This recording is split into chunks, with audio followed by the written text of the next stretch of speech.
Co Chartered Accountants, and today I am going to tell you the 5 ways at Gilchrist Co that we created a network to change the world.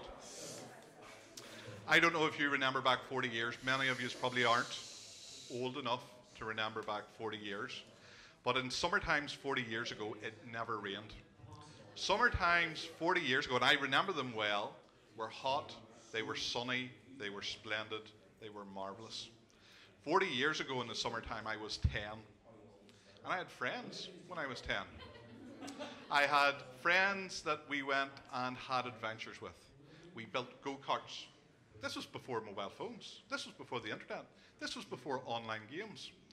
We built tree huts. We went fishing. We wrestled. We wore welly boots all day long.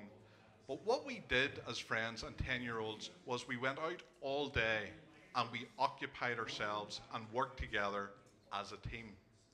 But we worked together not because we were being paid or because somebody told us or because we knew the rules. It was a natural thing that we wanted to do. We woke up in the mornings wanting to work with each other, wanting to be with each other, wanting to do stuff because we liked each other, we respected each other, we enjoyed each other's company.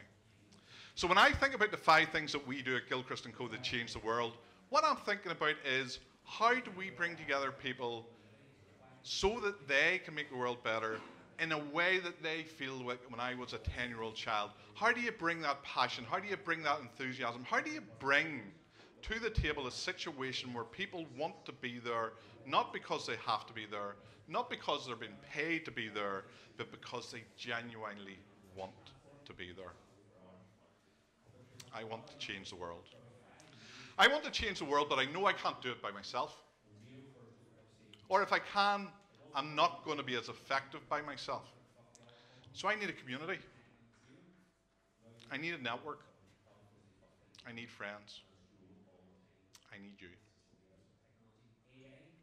And the 5 things we do with the people that I need are, first of the 5 things, start something.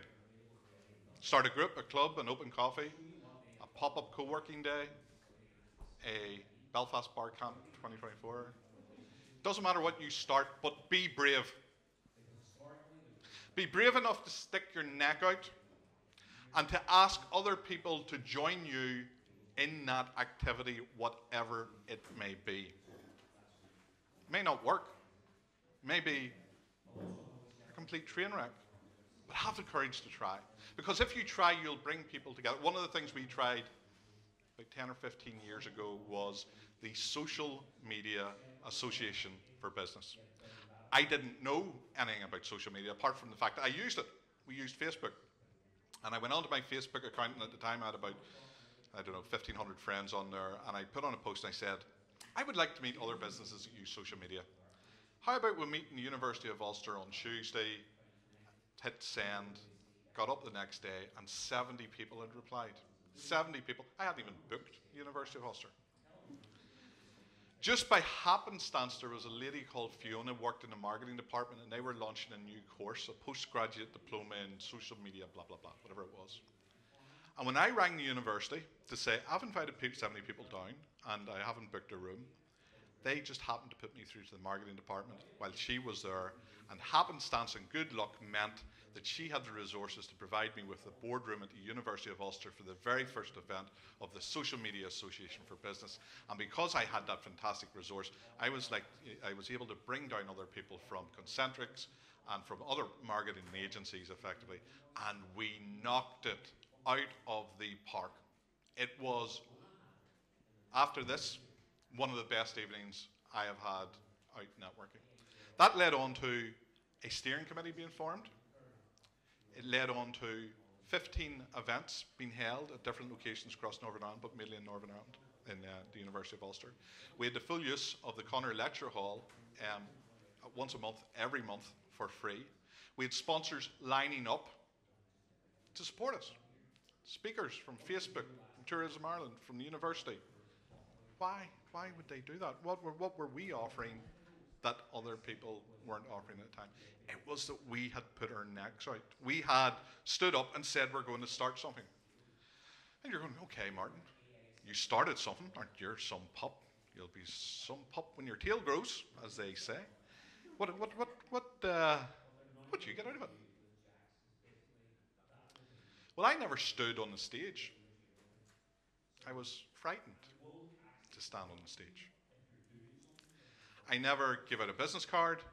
I never mentioned Gilchrist Co. Chartered Accountants. But despite that, what happened was all those people that turned up to the Social Media Association for Business and seen these speakers from Facebook and Concentrics and the University of Culture, they were going, where does this come from? Why is it happening? And people would find out there was this guy called Martin Gilchrist, some guy sitting in the back with a nylon suit on him and a shiny head and whatever it was. And at the end of each event, there'd be a queue of people wanting to speak to me. People were offering me money, £500 at a time, to come and talk at social media events that I didn't want, didn't need, didn't take. But what it did lead to that was useful from a selfish point of view was we got about £25,000 worth of new client work for Gilchrist Co. directly from this sort of thing, sitting down, networking, top people. Now, these are all successful business people, and you're probably going £25,000. That's nice, but it's not a business. Imagine keeping those clients for another 10 years or another 15 years. Multiply 25,000 by 10. How much is that? How much income has that generated for Gilchrist Co? And those clients recommend us to other clients and recommend us into other networks and give us other speaking opportunities. Bish bash bosh. Starting something has been a success. But you're not going to start something. And you're not going to start something. And you're not going to start something because it's hard. There's risk. It takes time. It takes emotional energy. You probably will start something. I'm just picking on you because it's easy. But it's a hard thing to do. So if you don't want to start something, the next thing you can do is join something. Find someone that's doing something that you want to happen, and don't just turn up and sit in the seat. Stand up for them. Support them. Tell their story. Share it on social media. Volunteer to do something on their behalf. Like all the volunteers that have turned up today that are speaking at this event, that have helped put the seats out, that have got the mics, that have done all the work, be one of those people. Because you'll be recognized. People will see you. I'm not the organizer here. I bet one or two of you might have heard my name before I stood up on this stage. Why? Because I'm helping out and I'm putting posts on the social media. You can still get a huge benefit from joining something. I'm going to tell one story about joining something. I was invited to join the board of Down Enterprise Park a number of years ago. And I came and did all the stuff. I organised events. I tried to get in super fast broadband. I shook trees and dances and do all whatever it is you do when you're on the board. And because I was so active, the board elected me to be chairperson. They put me in charge. My wife said, "No, Martin, don't touch it." I went, "I'm touching it." And off I went, and it was a fantastic opportunity. We got to meet the movers and shakers, the politicians, the investors, the small businesses, and I was in the room, and people had to listen to my ideas. Now, I'm not selfish. It wasn't just my ideas. I would take the ideas from the other businesses in the park, and I would share them, and then I would express them. But I got to express them in the way that I wanted to express them, with my personality, with my point of view. How else would I have got that opportunity if I hadn't joined something? So join something. The third of 5 things. It's brilliant telling people how many things there are because you know where you are in the talk. You know, so halfway through. The third of 5 things is find your space. Find a physical location where you can be known, where you turn up, where you show up, where you help out, where you are part of the crowd. I often think of Cheers. I love the theme tune from Cheers. I can't sing the theme tune from Cheers. But I love that idea of going into an environment where everybody knows your name. Marty! You've arrived. Oh, come on over. Oh, blah, blah, blah, blah. I haven't found that place yet. But I love the idea of it. And there have been places that have been like that.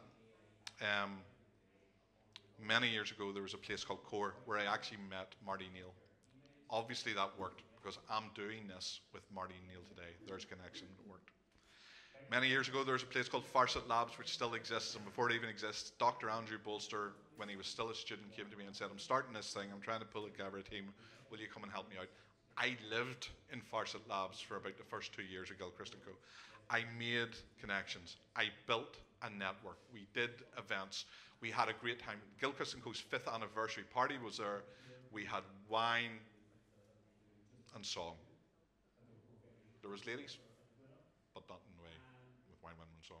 Anyway, we had a party.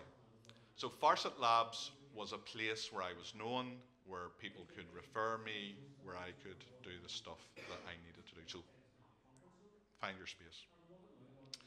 The fourth and penultimate piece of fantastic advice that I'm going to give you is give without expectation of reciprocation.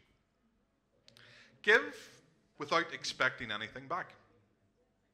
And be genuine. Be authentic. Be honest when you're doing that. Don't do it because you really do want something back, but you're letting on you don't want something back.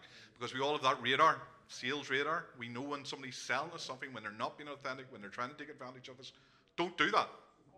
But do go out into the world and offer to be generous, offer to help, stand up and do all that good stuff.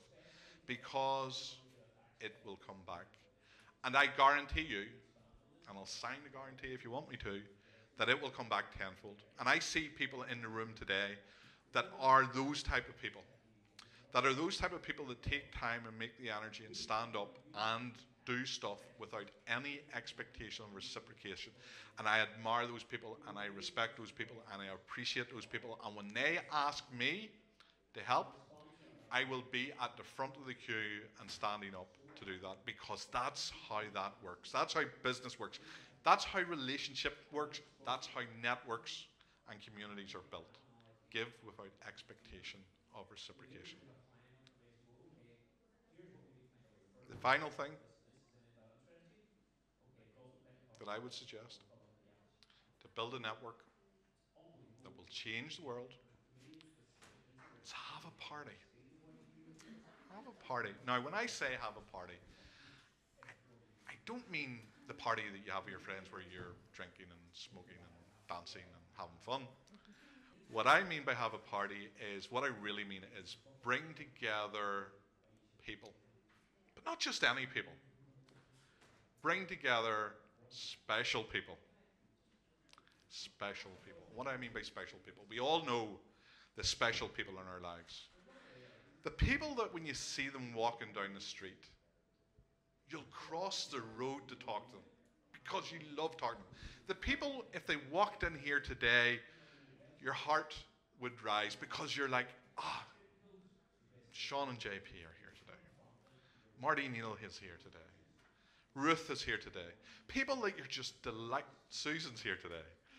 People that you're delighted to see because they're good people. People that motivate you. People that inspire you. People that engage you. People that make you a better person. And all you have to do is bring them together. Put them in a room. And give them an opportunity to connect. Because when you take people like that, when you give them that opportunity, genuinely, they will change the world. So my final thought, and I'm going to ask for something. I should have had a hat, I thought. No, but anyway, no, I'm not going to ask for money. I'm going to ask you to do something for me, because today, now, this moment in time, I would love it if you were able to think back and say, that was a moment that changed my world. I would love it if you left this talk today and you thought, I am going to take those steps. I am going to build a network and I am going to change the world. Thank you very much.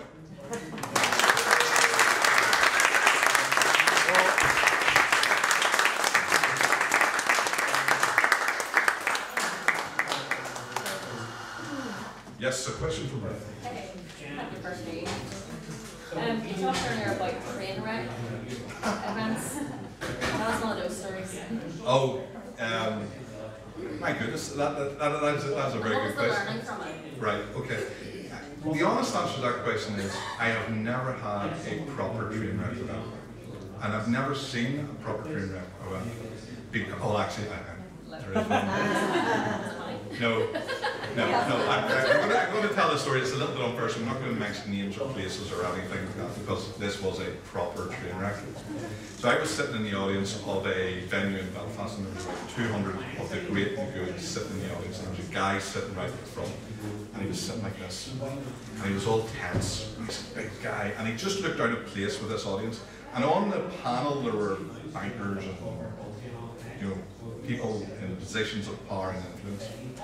And the compere on the day was saying, this is an opportunity to ask the most difficult questions. When do you ever get an opportunity to ask these questions to these people? So 200 people in the audience, anybody could ask a question. I was sitting primed to ask the first question. This guy beat me to it. And this guy had an issue with the banks. And what happened was, the poor person with the mic came down and gave it to him. He held it like this. And he took it. And he said, such and such a bank has ruined my business. And see him up on the stage, I know you, and you're responsible. And off he went. And he was, my person went back, wouldn't give the mic back. And it was, the compere, you could see the colour of her face, and it was turning into a complete train wreck. Fortunately, that day on the panel, there was an entrepreneur guy, and this guy exuded confidence, and he had charisma, and he was a hero for everybody else on the stage that day. Because what he did was, he came down, and he sat on the edge of the stage. And he said to the guy, look, I appreciate, with the mic, he said, the whole way in churches, I appreciate you have a problem. And I want to help you, but there's 200 people in the room here, and they haven't come about this. They're here for another reason, it's not really for them. If you come out with me now, I will assure you that I will speak to the people that need to be spoken to satisfy whatever your requirement was. And he got the guy, and he walked him out, and there was a round of applause. And I think it was a genuine round of applause, not just from relief and this guy did say, because there was genuine humanity in what the guy did and how he saved the situation. That was a train wreck situation, and it's a bit for it. So, great question. JP. JP, we're back to work alongside Sean here, unfortunately. I've been to many of your events, I'm lucky to say. Oh, thank you. How do you do it? I think you know, JP, how I do it. And the simple fact is, I love it. I'm doing something that I have a passion for. I'm doing something that genuinely leaves me buzzing. I get some people are introverts and extroverts. I'm not sure what I am, but what I do find is when I come to a room like this, I'm inspired. I'm inspired that people are willing to take time out of their day and take a punt that by coming down here that they're going to make a connection or have a conversation or do something that's going to improve their situation or improve the situation for someone else. There's nobody here today selling me anything. You know, nobody's going up with, oh, I've got this problem. They're here because they genuinely want to either meet me or other people in the room and listening. If you have a situation that energizes you, that motivates you, that you're engaged by, that you're passionate about, everything else just happens around that. And what you find is, if it's a passion and you allow yourself to be carried along with your passion, opportunities open up. So, JP, as you say, you've been along to a number of my events, but you've probably been along to a lot of events that have also been at. And that's what it boils down to. It's what you want. If you open yourself to your passions and your motivations and the things that inspire you, they tend to happen. It's not necessarily, like I'm not trawling through social media going, what event am I going to victimize now? Who am I going to jump over? It's literally people who come to me and say, look, Martin, I see you in this, would you mind doing that? And I think that's what happened with this. Marty, Neil, when he was having this idea, he came to me and he said, look, I'm thinking about this, what do you think? And I went, yes, please, let's do it. And all of a sudden, here we are. And you know what, he's so good. Okay, We're all questioned out. Going once, going twice. Thank you very much, everybody. Have a great day.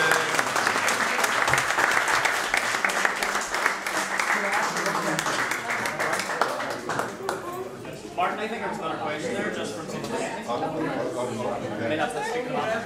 Okay, sorry. Sorry, there's one final question.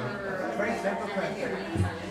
Sorry, Shirley? Do you only do business with people you like? Sorry? Do you only do business with people you like? No. You can't only do business with people you like. Generally you like them when you start, and maybe halfway into the conversation you find out, no, I think you have to take people as you find them and work with people you've got, because we're all different, the thing is flexibility in business, you're going to come across people and there's going to be differences of opinion, but if you genuinely want to help them, if you genuinely want to find a solution, you either will or you won't. But what we try to do is work towards a solution that makes sense for everybody, because at the end of the day it makes your life easier, but you can't expect to only work with people you like. They do say, there's a saying, never go into business with your best friends. There's a reason for that. It's not always true, but business can be a tough out environment, so you can't just work with people. And that's my final thought for today. Thank you very much.